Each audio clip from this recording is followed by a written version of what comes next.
Hello and welcome to the profile segment of The Mirror. We continue our campaign on breast cancer, raising awareness of the importance of screening as a way of detecting breast cancer early. We continue our social media campaign, #securingtheboobs. Last week, we listened to the touching story of 35-year-old Gina, who was diagnosed of breast cancer at 30. She shared her journey and why she decided to embark on a campaign on breast cancer. This week, my guest is someone you may all know because aside being a journalist with one of the state media institutions, he does a lot of philanthropy work. And if you are active on social media, particularly Facebook, you would have seen one of his videos. He does works in prisons. He does charity. What kind of charity doesn't Ibrahim do? Ibrahim, thank you for joining us today. You're welcome, my sister. I'm sure that for some of the people on your Facebook page, they may know why we are relating you to breast cancer. But for the sake of those who don't know, I remember early this year, I saw you and your wife. Then I didn't know your wife then. So at the Korle Bu Hospital when I was with one popular artist and she had just gone through a breast cancer surgery. So when I saw the news on her death, like honestly, I couldn't even send it. I took some time before I reached out. Can you take our viewers through what exactly happened to your wife? Yes, it's very pathetic indeed. I think I met you months back, and then you had to come with another celebrity to my wife's ward. And so that was after surgery.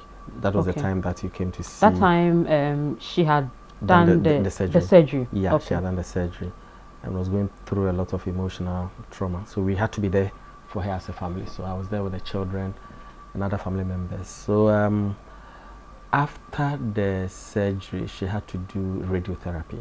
Okay. And then the family decided that she goes to Turkey to do the radiotherapy because we know that they are far advanced in medical research and then all that. So she took the lead with her sister to Turkey. She was supposed to do 25 sessions of radiotherapy. Wow. And then when she went there, the doctors realized that I think she was finding it difficult to raise the arm. She was having some pain. So they advised that she at least do some physio. So she did some physio and then was okay, so began. And so she was able to do 15 sessions of radio therapy. And then again, the swelling began. It was very difficult for her. So she told me it would be difficult for her to continue because of the pains. The pains were so excruciating. So she couldn't. So I was in school. So they decided that after my last paper, I'll follow up. So I went to Turkey. And then when I went, the sight that I saw, it was sad. She was struggling. Even her breathing had changed. So I insisted that we spoke to a doctor, and the doctor, I impressed upon the doctor that I was going to bring my wife to the hospital.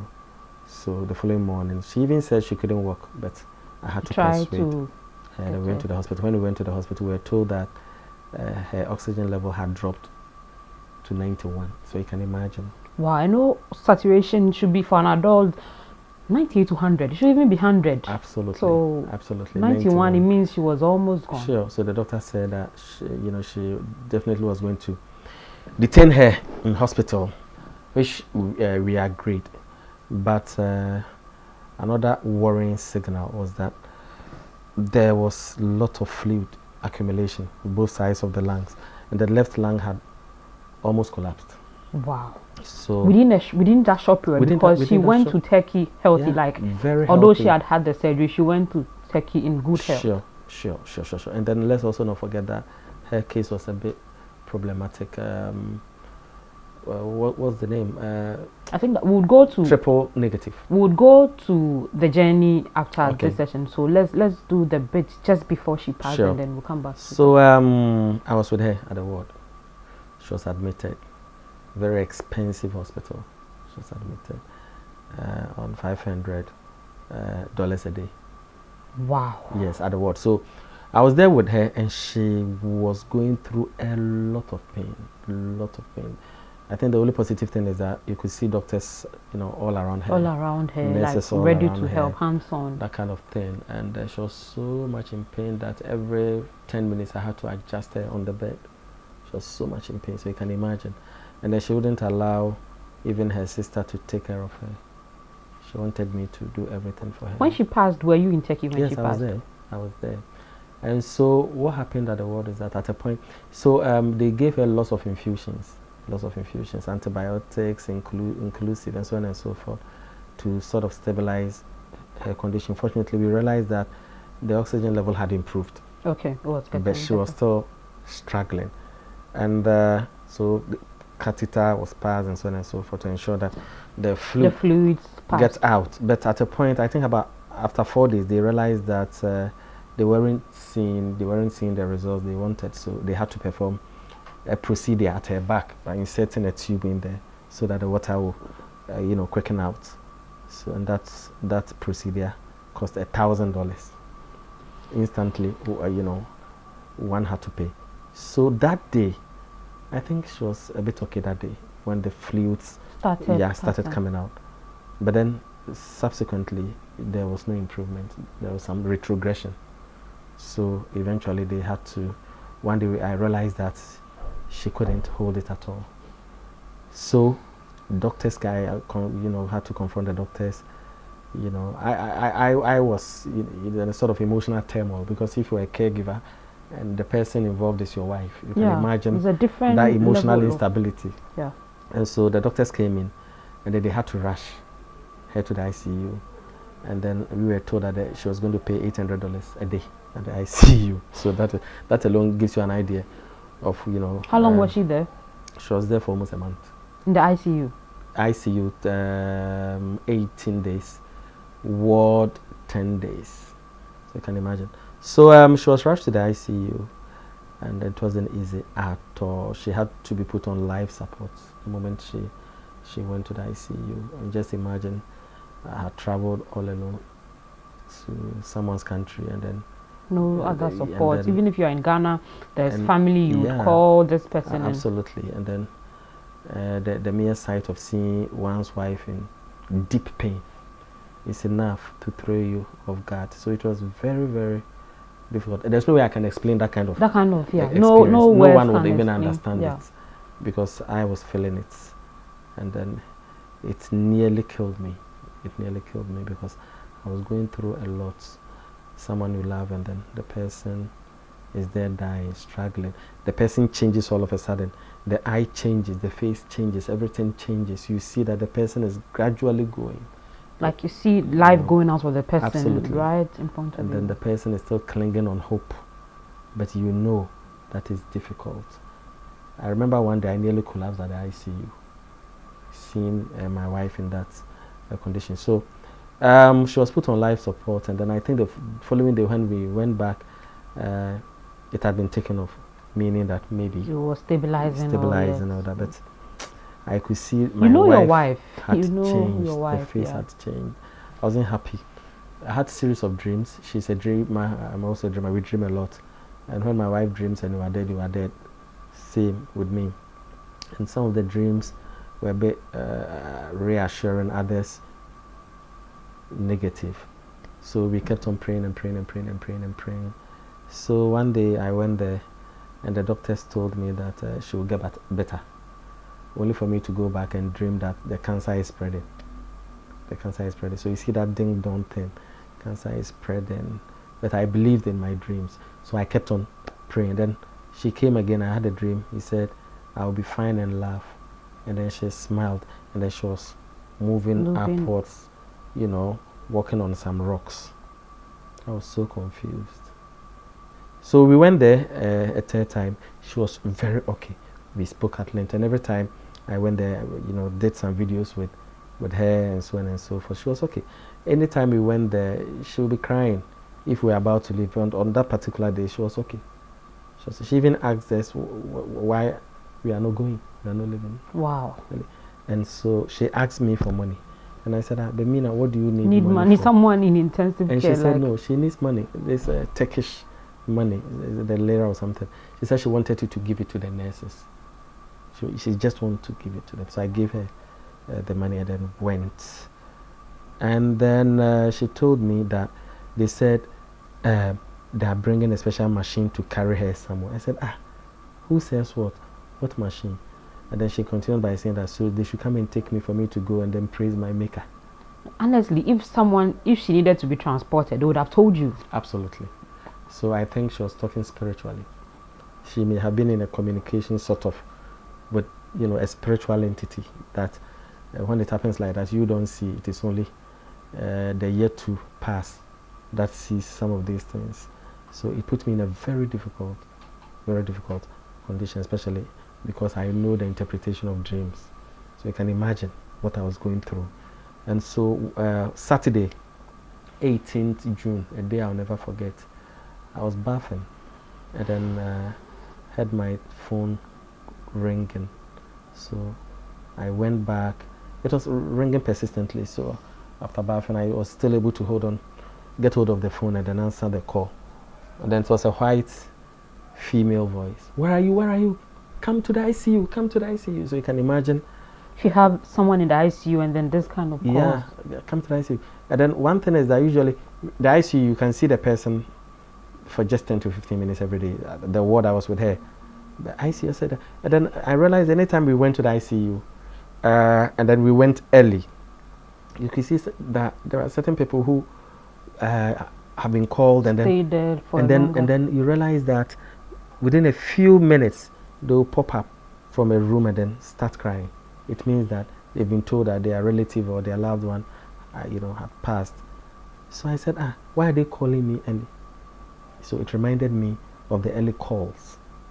And so it gave me an inkling that something may be happening wrong. So I don't know how I got to the ICU, whether I flew in the sky. I don't know. I don't remember, but I was so disturbed emotionally, so troubled. I went there and I was told to wait. They were waiting for an interpreter.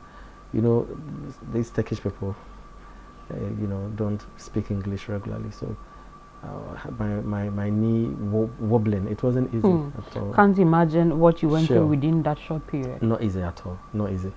And then I'm even surprised I'm still alive because it wasn't easy for me. And then I knew what I was expecting, but I didn't want to accept. Something was telling you this could be it, but but I didn't want to accept it, even if I were told. So lo and behold, they came and said we tried our best. So you don't need any interpretation of such a metaphor. Because we tried our best. You definitely understand. So you can imagine what happened to me. I don't even recall what I did. Wow. Because I lost my senses. I couldn't believe it. And it was in a strange land. It's not home that you'd easily call family or someone to come. This is you and her in a foreign land. Yes. Why even there's a language barrier. Language barrier. So you can imagine that trap, emotional trap. That feeling of anxiety, that feeling of, it's not easy. So I had to call parents, family members, and so on and so forth. And then they told me, so I decided, it was a Saturday, I decided to leave for Ghana the next day. And they said, okay, if you want to go on Sunday, there is a place in the plane. You put your wife in there. And I said, there's no way I can. I just don't want to believe that when my wife is gone. And then how do you expect me to be in the same plane with my wife, who at that point was being referred to as body? So I asked them, my wife is now called body. These are things you find difficult to accept. So they said, okay, then they'll find out there's another flight on Tuesday so that she comes home. So I had to come on the Sunday, that is the following day. So on that Saturday, they asked me to go and see my wife. I could not. I could have died because I just couldn't believe. And we are so close. And then I was there doing everything for her. And then all of a sudden, to see my wife lifeless. No, that was not going to be. So for those who don't know, Ibrahim lost his wife to breast cancer, sadly. And Ibrahim already has a portfolio of things that he does to help people, the needy, those in prison, those who need help with education. It's a whole lot. But just last week, he launched a foundation in memory of his wife. Ibrahim, what's the name of the foundation? Meena Breast Cancer. Meena Breast Cancer Foundation. So he's talking from a place of knowing. From Ibrahim, let's go to the journey before Turkey. This is Turkey, where she passed sadly.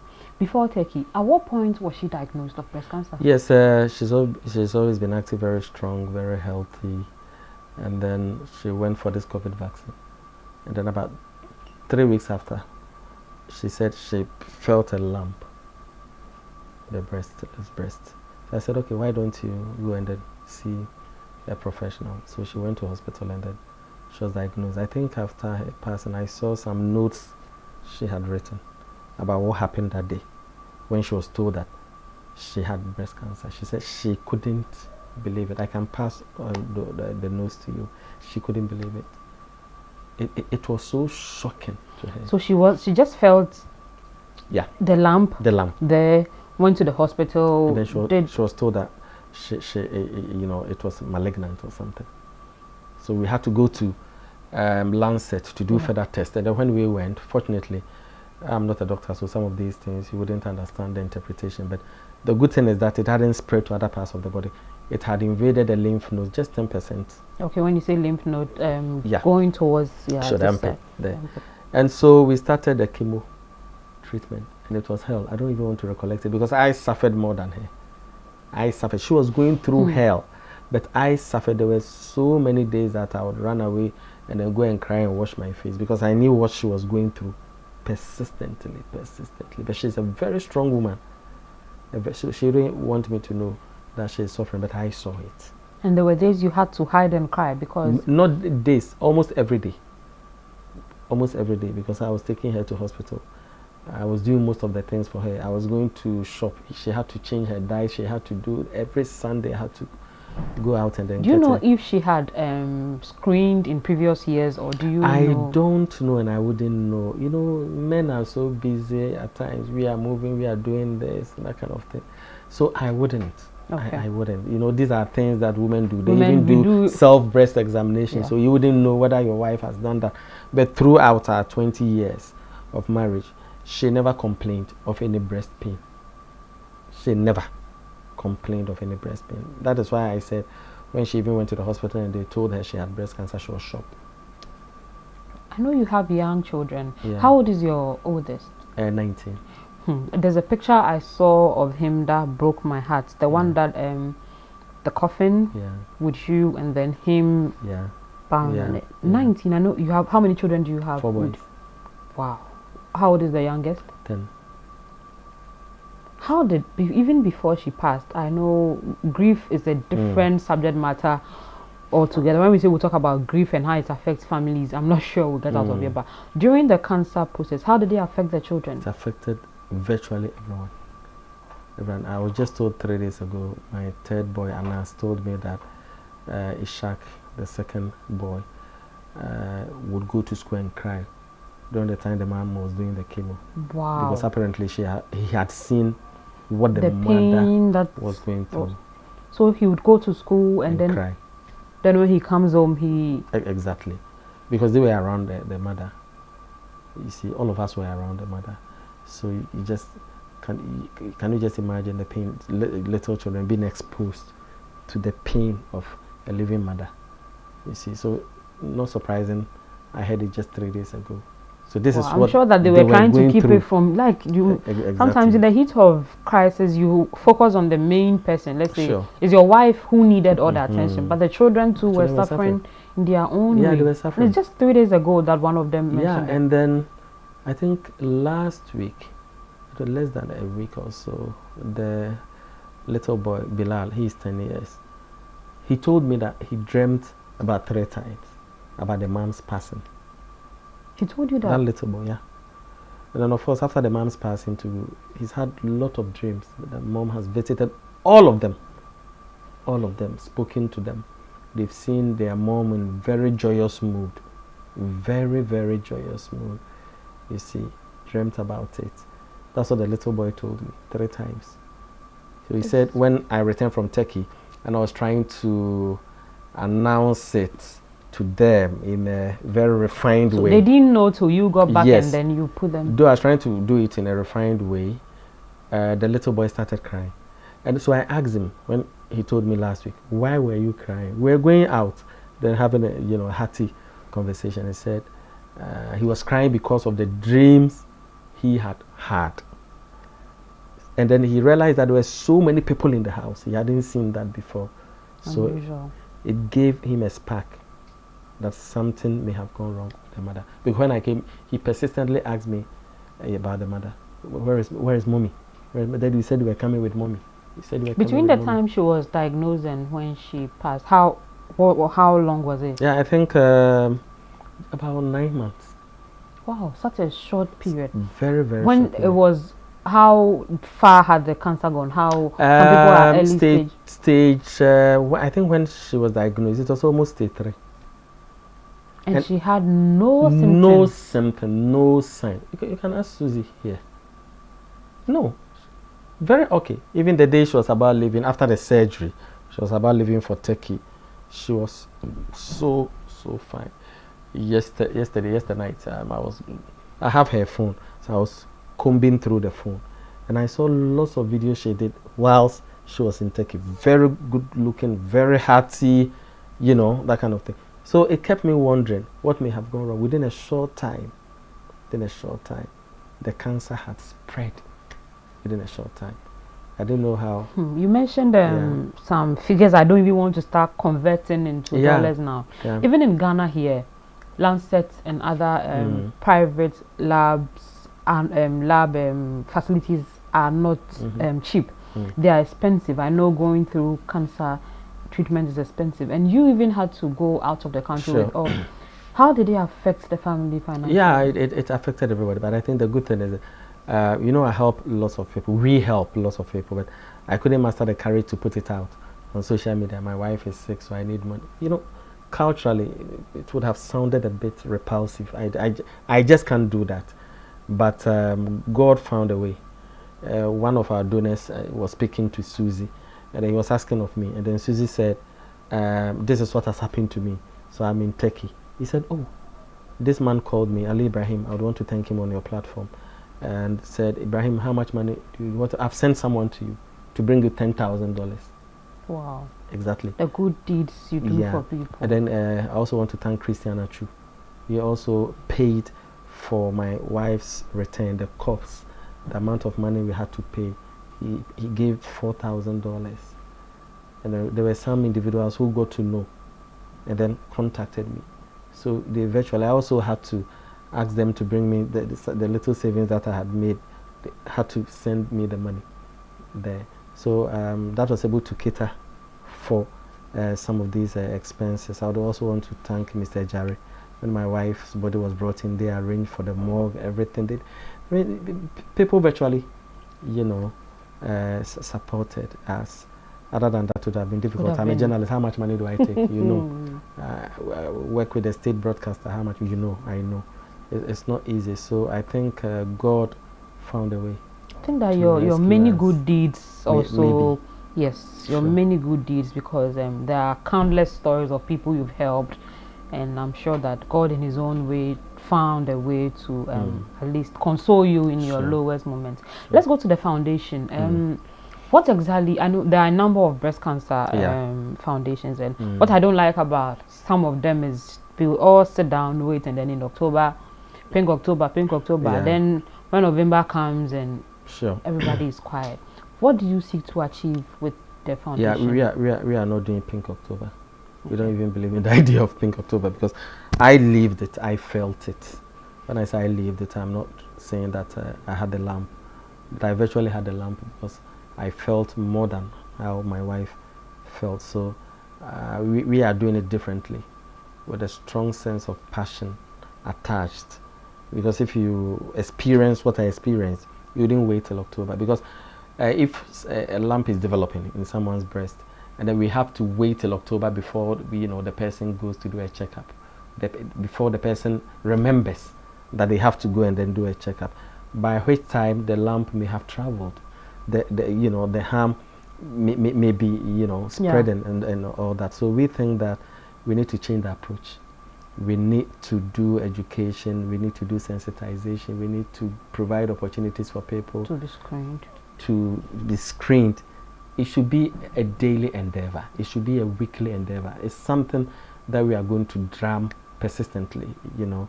And then we apart from education and then, you know, screening and so on and so forth, we should also look at the legislative level, just as we've done with crime check, pushing for the passage of the non-custodial sentencing bill into law and so on and so forth. Some of these things are policy issues. Yeah. And then it's important that stakeholders, we bring stakeholders together, lobby government, and in addition to lobbying, put pressure, excessive pressure, because in a country in Africa where the only language the politician understands is demonstration, we will do it in a very civil manner to impress on them the need to do something immediately, because lots of people are dying. So that is what Meena Breast Cancer Foundation intends to do. As we speak, we are going to Porting Ahmadiyya Secondary tomorrow. Okay. We launched it just 3-4 days ago, yeah. And then we are on the move, you see. So we are doing it, we are drawing a yearly program, not an October program. I trust you, because looking at what you've done with your prisons especially. Sure. I was happy to also read about other things you do in different, but look at the prisons, what you've done with. When we're working here, everybody who saw you will say, oh, I've seen this man in prisons. I've seen. So we are hoping that you bring a change and you be a voice. And most of the time, the men don't talk, like everything. They'll keep it, and most of these campaigns are led by women, particularly survivors. So we are happy that being someone, you are a survivor in your own, absolutely, in your own capacity, and we wish you all the best. Thank you. We will provide you with all the support you need. Just let us know, and we are hoping that we too, as media people, won't just be happy about this in October. We'll continue with advocacy, and then. We'll be with you. Any other thing you'd want to say? Yeah, so I'd also want to advise women, not only women, we are told that it does not affect only women, but men as well, to go for screening, to do self-examination. It's very, very important. Breast cancer is with us all the time. There are times that you may not even feel any lump, but then that is the reason why you should even go the extra mile, going to the hospital to check if there is something wrong with you. If you look at what happened to my wife, she was so fit, she was so strong, but at the end of the day, she realized that she had the disease. So if you are listening to us, don't sit down. Quickly go to hospital. Don't make it an October affair. Just as a woman will buy sanitary pads at the end of every month, let's inculcate it. Let's ensure that breast cancer screening, breast cancer self-examination is part of our daily endeavors. So that is the advice that I would want to put across. What would you say to the men especially? Our focus today is on the men.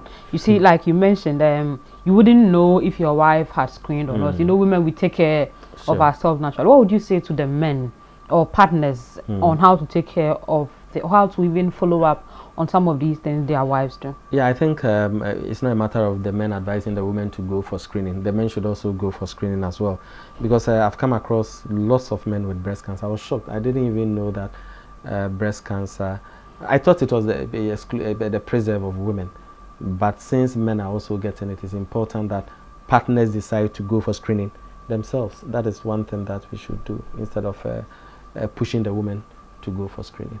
Thank you so much, Ibrahim, for joining us. So we are still on this campaign. Like Ibrahim said, this campaign doesn't end when October ends. So you can share your story with us if you want us to highlight yours as well.